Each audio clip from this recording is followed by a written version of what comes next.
While it may not be full speed ahead, it will be our closest return to normalcy in the last 2 months. Thanks for being with us tonight. I'm Katie Rammel. Let's start right now with the key information you need to know for the days ahead. First, gyms and public pools can reopen starting tomorrow. Major League Sports can resume in Arizona without fans starting on Saturday. That's also when movie theaters can reopen. And the big headline, our statewide stay-at-home order will be expiring this Friday. Not everything, however, is back open for business. Schools in Arizona will remain closed, and in-person visits are still prohibited at long-term care facilities. And we continue our coverage with our continued promise to you to cut through all the noise. So tonight, we're fact-checking the governor's news conference. ABC 15's Zach Crenshaw digging deeper into the statements and reasons given for reopening Arizona. Zach? Over the past 2 months, Governor Ducey has repeatedly said he's following the data and public health experts.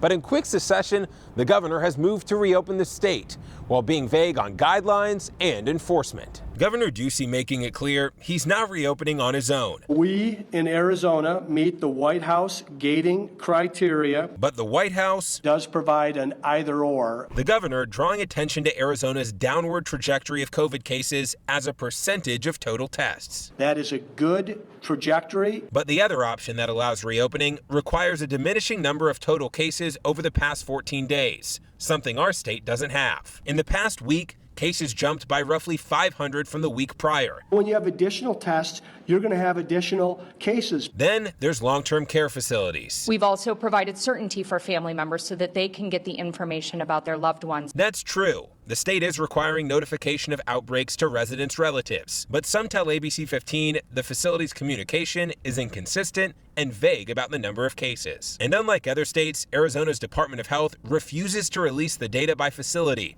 Governor Ducey fired up when pressed about the lack of transparency to the entire public. We're not releasing any data like other states are. And I've got to correct that as well. That's just not true. The governor also evasive when pressed about enforcement. Yes, there is.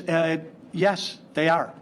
Who? Tempe police did respond to the restaurant Casa Monday and found violations. But like many police departments, officers opted for education. After threatening liquor licenses last week, Governor Ducey now saying, I'm grateful to them that they have taken a lighter touch. Ultimately, everyone wants to know, has the coronavirus peaked in Arizona, or are we risking a second wave? Well, I don't know. We do not know at this time. But in closing, the governor sounds confident. We are clearly on the other side of this pandemic. Zach Crenshaw, ABC 15, Arizona.